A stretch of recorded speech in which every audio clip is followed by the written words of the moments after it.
Welcome back to Wasteland Engineering. In the previous episode, we talked about power score and the matchmaking system. We went over how these systems work, the flaws inherent in these systems, and how we can take advantage of these flaws to further improve our vehicle. In this episode, we will be taking a look at some commonly found build features. We will be discussing how they work, when to incorporate them into our build, and how to build them. In particular, we will be taking a closer look at the wedge, horizontal configuration, and advanced weapon placement.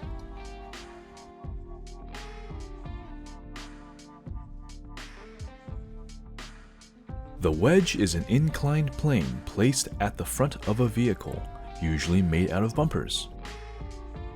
With enough speed and momentum, a wedge will allow us to drive underneath our opponents. This maneuver, known as wedging, allows us to impair our opponent's movement, throw off their aim, and expose any vulnerabilities they may have underneath them. While wedges can be built in a variety of shapes and sizes, each wedge should aim to meet the following requirements.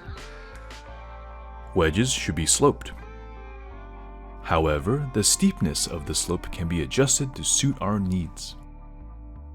A more gradual slope will allow us to wedge our opponent at lower speeds, but will require more space on our vehicle.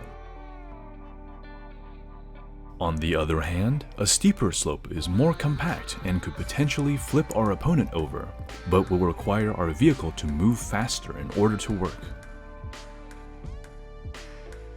Wedges should be placed at the front of our vehicle. Since the primary function of a wedge is to allow us to drive underneath an opponent, our wedge should be placed facing the direction that we can go fastest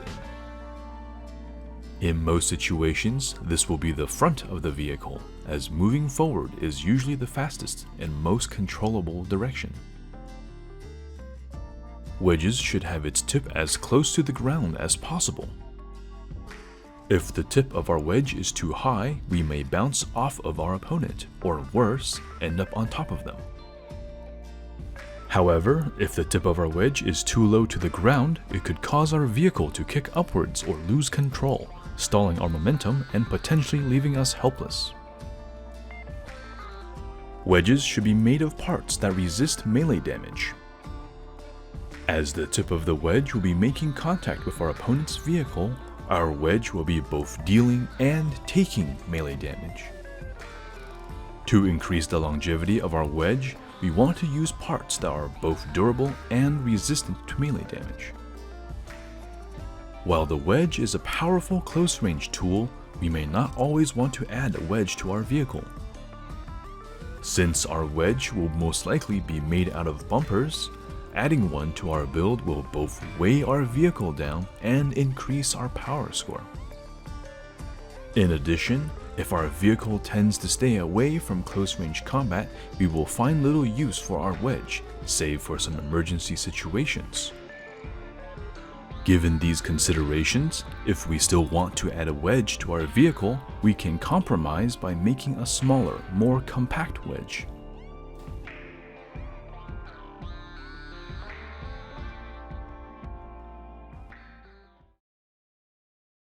Some vehicles can be built sideways, drastically reducing the profile of the build and further increasing the effectiveness of directional armor.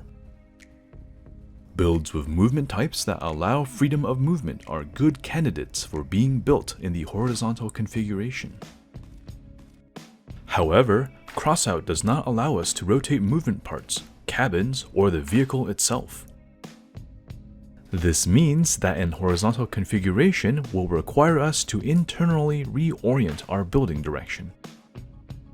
To start, we will need to decide whether the left or right side becomes the front of our vehicle. Once we have done so, we can rotate our view and parts accordingly so that we can build in the right direction. After we have finished building, we will also need to change our input bindings to compensate for our new orientation.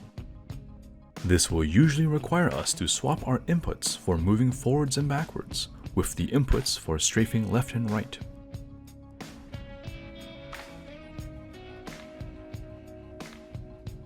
In addition, depending on our movement preferences, we may need to disable or enable reverse mode in the settings menu under the Interface tab. As the primary goal of the horizontal configuration is to reduce the profile of our vehicle, we may find ourselves using this strategy less as our vehicle grows larger. In addition, the horizontal orientation may be detrimental to our build if our cabin has a direction-dependent feature, as we currently cannot rotate our cabin to match our new orientation.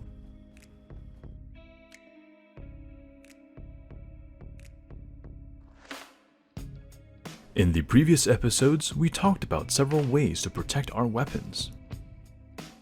In particular, we mentioned placing our weapons behind our cabin. This design approach is particularly effective due to how aiming works in Crossout. Since the game uses a third-person view, each weapon individually aims at where the cursor is pointed at. This is most distinguishable when we are using projectile-based weapons.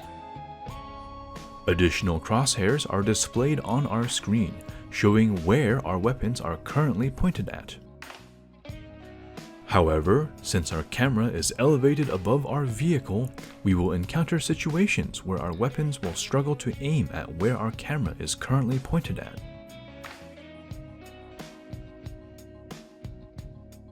Fellow Crossout YouTuber Gromek has made a video explaining this phenomena in more detail.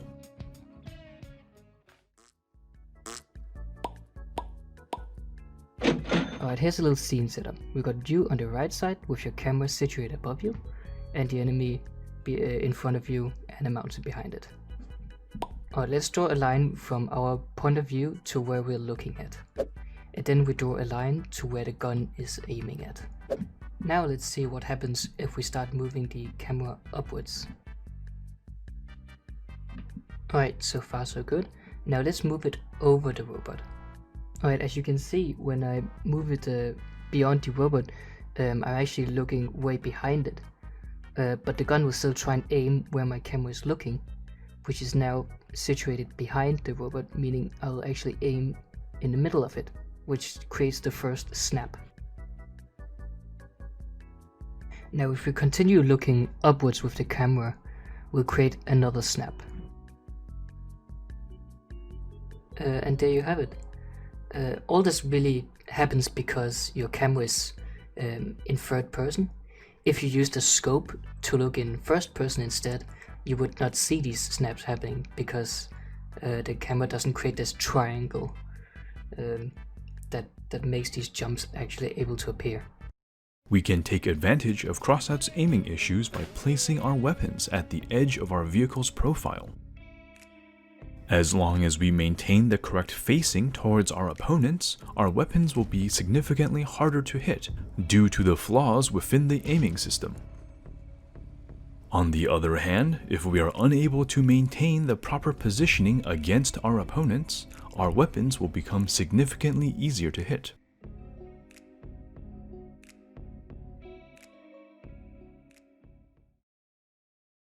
In this episode, we talked about several common build features. We went over the wedge, horizontal configuration, and advanced weapon placement. Though these features are useful, they are very situational. Not every build we will make will have any or all of these features. As we end this episode, we want to keep the following guiding questions in mind. If I am creating a close-range build, would the addition of a wedge improve my build? If my build has freedom of movement, would it be more advantageous if I built it in the horizontal configuration? When armoring my weapons, is it worthwhile to place my weapons at the peripheral of my build to take advantage of the aiming system? That's all for this episode of Wasteland Engineering and this series as a whole. Though this is the last formal episode of the series, addendum works and other Crossout guides may appear on the channel sometime in the future. Special thanks to the close friends that have helped with brainstorming, writing, and recording for the series. And thank you, fellow survivor, for watching this series. See you out there in the wasteland.